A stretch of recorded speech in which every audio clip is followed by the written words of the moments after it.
Mən hal-hazırda heç kriminaldan o qədər yox, elə polisdən qorxuram.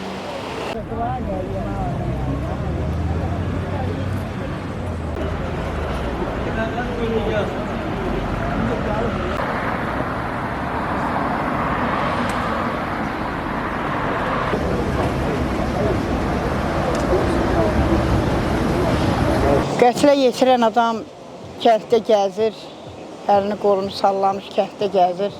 Heç buna hökumət, prokuror, polis, prokuror baxmır.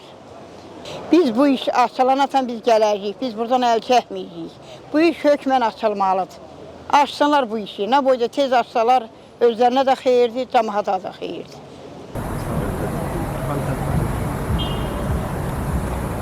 Bu hadisə olan zaman dedilər ki, biz özümüz bilirik kimdir, qatil kimdir. Qatilin çoxdur, qrupbası çoxdur. Ona görə də biz qatil tutsaq, o birisilər qaçacaqdır. Bizə bir 20 gün vaxt ver. 20 gündə elə uzada getdilər. Yəni, hələ bir effekt yoxdur. Video kadrlar var, DNA analizi var. Heç birindən bir nəticə çıxartmırlar. Və polis hələ mənim özümü də biraz yanadı ki, bizim əlimizdən prokuraturaya niyə şikayət edibsən, sən ailəni düşünmürsənmi?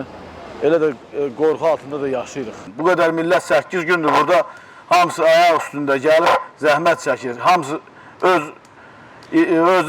özləri gəlibdir. Gəliblər ki, Qaraçöp narahatdır. Hamı istəyir ki, bu iş asılmağını. İnsanı bir milkət qədər dəyərləndirməyən bir insanı azad buraxıb, onu tutmayan polisə də, milisə də bu xalqın 30 mindən artıq Qaraçöpdə əhali yaşayır. Hansı hörməti ola bilər? Hansı o polisə, o milisə xoş əhvalla yanaşa bilər? ჩვენ ვითხოვთ სამართალს აიდინ ჰამზაევის საქმეზე. დაისაჯონ დამნაშავეები. სანამ ჩვენი მოთხოვნები არ დაკმაყოფილდება, არ ვაპირებთ დაშლას. შევიკრიბებით ყოველ დღე აქ ვიქნებით. მინდა მოგახსენოთ, რომ არაერთხელ ჰქონდა ადვოკატებს პროკურატურასთან კომუნიკაცია, მაგრამ პასუხი ყოველთვის აქვს ერთი და იგივე, რომ ამ ეტაპზე არ არის საკმარისი მტკიცებულებები შეკრებილი, რომ ვინმეს ბრალი წარედგინოს, მაგრამ როგორც ჩვენთვის ცნობილია, პროკურატურამ იცის, თუ ვინ ჩაიდინა აღნიშნული დანაშაული, აქედან გამომდინარე მიზანმიმართულად ამ ადამიანს აფარებენ ხელს.